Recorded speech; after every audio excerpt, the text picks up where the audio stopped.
어떤 예술이 우리를 사로잡을 때 우리는 그 안에서 단순한 감동을 넘어 새로운 시각을 발견하게 됩니다.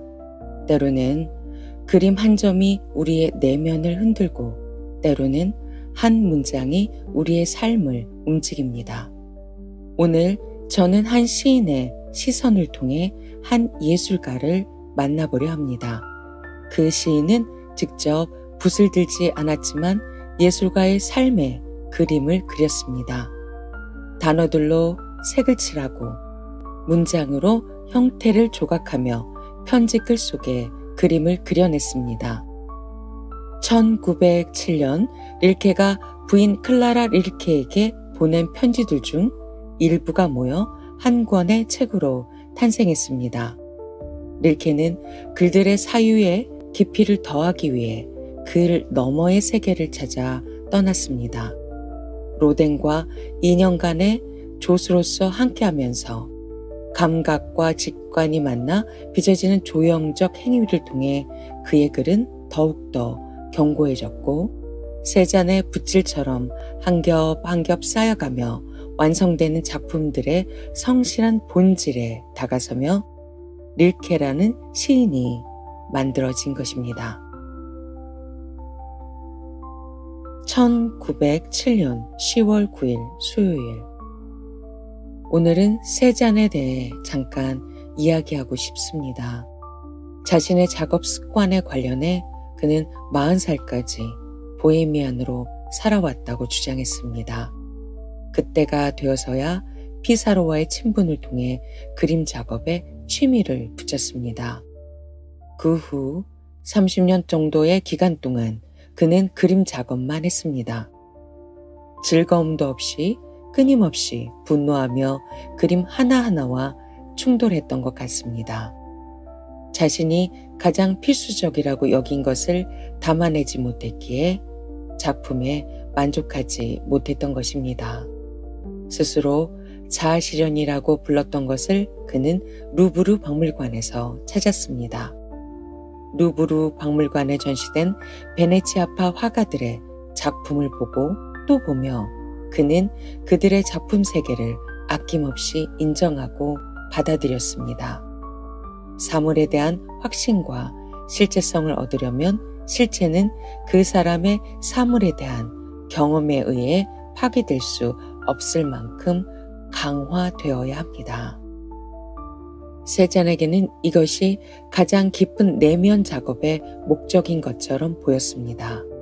그는 늙고 아프고 지친 몸으로 쓰러질 지경까지 규칙적으로 매일 작업에 몰두했습니다. 종종 그는 어두워지기 전에 분별 없는 식사를 한 후 잠자리에 들었습니다. 그럼에도 불구하고 세잔은 매일매일 자신이 유일하게 중요하다고 느끼는 것을 성취할 수 있기를 바랬습니다. 그러는 동안 내내 한동안 숱한 사람들과 어울렸던 그리 호감이 가지 않는 화가의 증언을 믿을 수 있다고 가정하면 그는 자기 작품의 어려움을 가장 고집스러운 방식으로 악화시켰습니다. 풍경이나 정물을 그리는 동안 그는 대상 앞에서 공들여 인내했지만 아주 복잡한 우회로를 택해 접근했습니다. 가장 어두운 톤부터 시작하여 그 색조들을 넘어설 수 있는 색깔층을 사용해 깊이를 더하고 색깔에서 색깔로 확장을 계속했습니다. 그리하여 점차적으로 새로운 중심에서 비슷한 방식으로 작업할 수 있는 또 다른 대조적인 그림 요소에 도달했습니다. 여기에는 두 가지 절차상의 상호 충돌이 있었을 것이라고 생각됩니다. 하나는 본 것을 자신 있게 받아들이는 절차이고 다른 하나는 받아들인 것을 개인적 용도로 바꾸어 사용하는 절차입니다. 그 두 가지는 아마도 서로 즉시 반대하고 원래 그러하듯이 고함을 지르고 영원히 간섭하고 서로를 반복하고 했을 것입니다. 늙은 세자는 작업실을 왔다 갔다 하면서 그들의 불화를 참아냈습니다. 작업실은 조명이 형편없었습니다.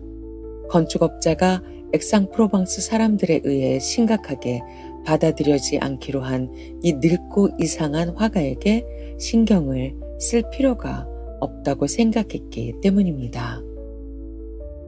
그는 녹색 사과들이 여기저기 흩어져 있는 아틀리에를 왔다 갔다 하거나 절망에 빠져 정원에 나가 앉아 있었습니다.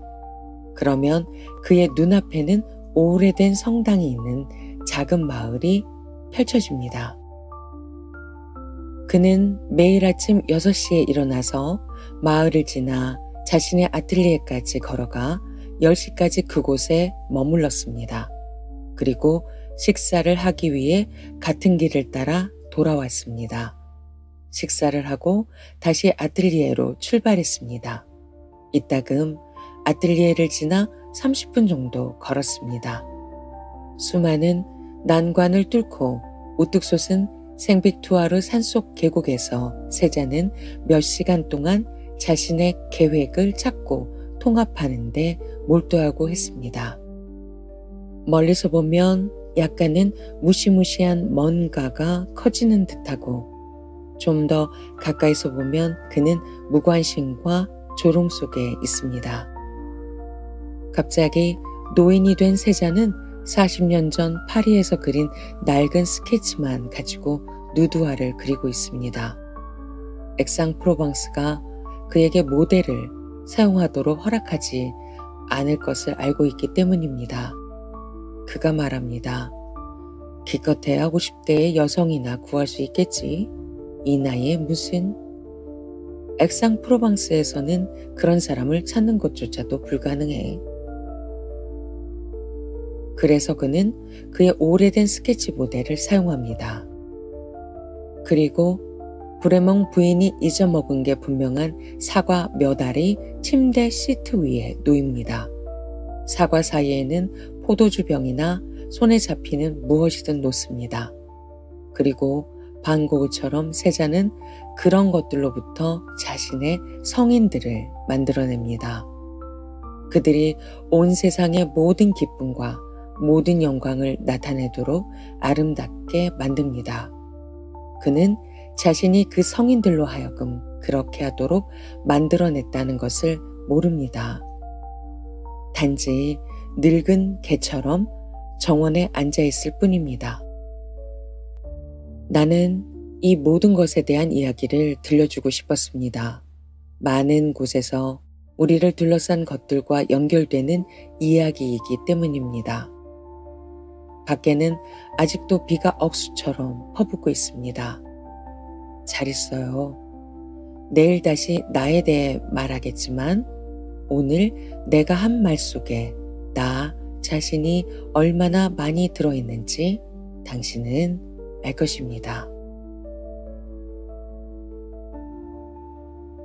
편지의 마지막 구절인 오늘 내가 한 말 속에 나 자신이 얼마나 많이 들어있는지 당신은 알 것입니다. 이 문장은 마치 속삭이듯 조용하지만 깊고도 묵직한 울림을 줍니다. 그는 세잔을 찬미하면서도 어쩌면 세잔이라는 거울 속에서 자신을 발견하고 있었던 것인지도 모릅니다. 세잔이 사과 하나를 그리며 그 속에서 존재를 발견하려 애썼듯이 릴케도 단어 하나, 문장 하나를 통해 존재를 구축하려 했을 것입니다. 그가 세잔을 말하는 순간 그는 이미 그와 같은 길 위에 서 있었습니다. 동시대를 살아간 문학가와 예술가들의 이름이 누군가의 편지를 통해 불려질 때마다 마치 오래된 책장을 넘기며 숨겨진 이야기를 발견하는 비밀처럼 제 마음이 설레입니다. 1907년 10월 21일 세잔에 대해 말하고 싶은 것이 하나 더 있습니다. 3잔 이전에는 아무도 회화가 색채의 문제라는 것을 명확하게 보여주지 않았습니다. 색채를 독립적으로 다룸으로써 그림의 문제를 해결하도록 해야 한다는 인식에 이르지 못했습니다. 색채 간의 상호작용, 이것이 그림의 전부입니다. 그 상호작용에 끼어들고 구도를 바꾸고 화가의 의도, 재치, 지적 명민함을 어떤 식으로든 주입하면 이미 색채의 활동을 방해하고 어지럽히는 것입니다. 이상적으로는 화가가 자신이 통찰한 것을 의식해서는 안 됩니다. 그것은 반사적인 작업을 통해 후회적인 과정 없이 그리고 자신도 인식할 수 없을 정도로 빠르게 작품 속으로 전환되어 들어가야 합니다. 뒤에 숨어서 자신을 억누르며 지켜보는 화가는 아주 작은 세부 사항들을 살피지 못했기 때문에 더 이상 금으로 남을 수 없는 동화 속에 아름다운 금을 발견하게 될 것입니다. 세잔 역시 어느 화가, 그 사람은 실제 화가는 아니었습니다. 그의 편지에 화가 나서 그림에 대해 몇 가지 선언을 했습니다. 하지만 세잔이 남긴 몇 개의 편지를 보면 스스로의 설명이 얼마나 어설픈지 그리고 자신에게마저 얼마나 극도의 혐오감을 주었는지를 알 수 있습니다. 그는 거의 아무 말도 할 수 없었습니다. 문장은 쓸데없이 길어지고 혼란스러워지고 뒤죽박죽이 되어버렸습니다. 결국 그는 제정신이 아닌 채로 화가 나서 편지를 옆에 제쳐두고 맙니다. 반면 그는 몇몇 문장에서는 아주 명료하게 글을 쓰는데 성공했습니다. 가장 좋은 것은 그림 그리는 일이라고 믿는다. 나는 매우 느리지만 매일 발전하고 있다. 나는 거의 70살이 되었다. 그림으로 대답하겠다. 겸손하고 위대한 피사로. 피사로는 세잔에게 그림 그리는 법을 가르쳐 주었다. 같은 문장이 눈에 띕니다. 그리고 이례적으로 고민하며 쓴 끝에 아름다운 필체의 안도감을 느낀 것인지 축약하지 않은 서명을 달았습니다. 1905년 9월 21일자의 마지막 편지에서는 자신의 건강에 대해 불평한 후 간단히 나는 계속 연습하고 있다고 썼습니다. 나는 죽도록 그림을 그릴 것을 맹세합니다. 라는 말 그대로 그의 소원은 이루어졌습니다. 죽음의 춤이라는 오랜 그림에서처럼 죽음이 뒤에서 그의 손을 움켜쥐었습니다. 즐거움에 떨면서 그는 마지막 획을 그었습니다. 그의 그림자는 한동안 팔레트 위에 놓여 있었습니다. 순서대로 놓인 둥근 팔레트에서 그가 가장 좋아하는 색을 고를 시간이었습니다. 색깔이 붓을 적시자마자 그는 팔을 뻗어 색칠을 할 것입니다. 바로 거기 그의 손은 남은 기운을 모아 마지막 획을 그었습니다. 통찰력은 오직 작품 안에 있을 뿐입니다. 의심의 여지가 없지요. 비가 계속 오고 있습니다. 내일은 최근 몇 주 동안 내게 아파트였던 살롱이 문을 닫을 것입니다. 오늘 하루도 잘 지내요.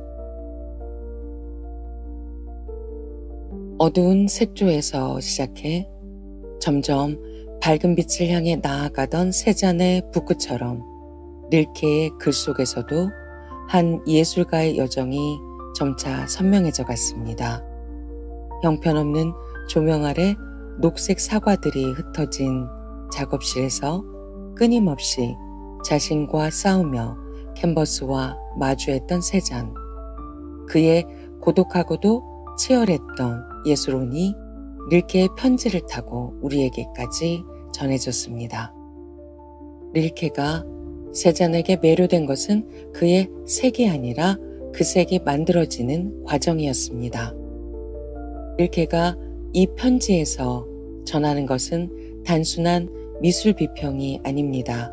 그것은 한 예술가가 다른 예술가를 통해 자신을 발견하는 과정입니다. 세잔이 색을 쌓아갔듯 릴케는 세잔을 통해 자신을 축조하였던 것은 아닐까 합니다. 시간이라는 물감으로 채색된 이 기록이 어떻게 우리 시대의 귀중한 예술적 증언이 되었는지 그의 부인 클라라 릴케의 서문과 함께 마무리하겠습니다. 오늘 이 서문을 마지막에 읽어드리는 것은 마치 한 폭의 그림 앞에서 걸음을 멈추고 그 여정을 되돌아보듯 릴케와 세잔의 특별한 만남이 어떻게 이 아름다운 편지들로 피어났는지 그 이야기의 시작점을 함께 나누고 싶어서입니다. 오늘도 유리병 편지에 귀 기울여 주신 여러분께 깊은 감사를 전합니다. 한 시인이 바라본 또 다른 예술가의 초상이 마치 저녁 무렵 스며드는 햇살처럼 여러분의 마음에 따뜻하게 닿았기를 바랍니다. 11번째 유리병 편지였습니다. 고맙습니다. 릴케의 편지를 묶어내며 내가 세잔을 알게 된 것은 파리를 처음 방문할 때였다. 조각가 로댕의 제자로 들어가기 위해 파리에 머물던 참이었다. 파울라 모던베커의 우정의 책에서 그때 이야기를 풀어놓은 적이 있다. 어느 날 파울라가 내 손을 잡고 화상 볼라르에게 데려갔다. 거기서 난생 처음으로 세잔의 작품을 만났다. 파울라에게 세잔은 예술적 영감을 불어일으킨 중요한 발견이었다. 이제 라이너 마리아 릴케가 내게 보낸 편지를 한 권으로 묶어 펴내려 한다. 거장 세잔에 대해 쓴 편지다. 그 작업이 릴케에게 얼마나 중요한 일이었는지 잘 알기 때문에 참으로 기쁘기 그지없다. 이 편지는 세잔의 작품이 릴케의 창작 활동에 큰 영향을 끼쳤음을 보여주는 이정표다. 기쁜 마음으로 릴케의 서가문에 붙이는 짧은 머릿말을 쓰고 있다. 릴케가 두 번째 러시아 여행을 마치고 보르푸스베데 화가 마을에 도착했을 때 파울라와 나 역시 파리에서 돌아오게 되었다. 그가 러시아에서 경험한 것은 우리가 파리에서 경험한 것과 일치했다. 그 당시 릴케는 세심한 방식으로 시각예술과 시각예술가에게 주의를 기울이기 시작했다. 그가 남긴 메모와 편지에서 그는 시각예술가들의 작업 방식에 깊은 흥미를 나타냈으며 그 같은 작업 방식이 글을 쓴 작가들에게도 몹시 중요하다는 점을 강조하였다. 화가와 조각가는 내면 세계를 형상화하기 위해 자신들의 도구를 사용해 자연과 마주하는 수련 기간을 갖는 데 비해 글을 쓰는 작가들은 그렇지 않기 때문이었다. 보르푸스베데 화가마을에 체류하면서 릴케는 로댕을 연구하기 시작했다. 그것은 곧 그를 세잔에게 이끄는 길이었다. 또한 그가 말한 바 있듯이 말테의 수기에 대한 구상도 가다듬을 수 있었다. 릴케의 이 편지를 통해 그가 세잔과 시각예술에 헌신하면서 얻은 교훈이 무엇인지 알 수 있을 것이다. 그것은 여전히 우리 모두에게 중요한 내용을 포함하고 있다. 클라라 릴케.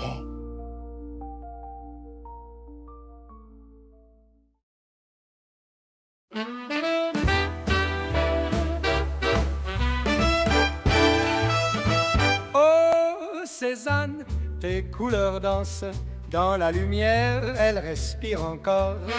Chaque pomme, chaque ombre murmure un secret ancien. Les collines s'élèvent, les pinceaux dessinent le vent. Rien ne s'arrête, tout devient sous ta main qui rêve doucement. Ce n'est pas une pomme, ce n'est pas un vase, c'est une âme, une lumière qui danse. Les formes se brisent, les lignes s'effacent, tout renaît dans un seul regard. Rien n'est figé, tout change encore, chaque trait une ode du temps. Dans la lumière nous voyons enfin le monde comme il est vraiment.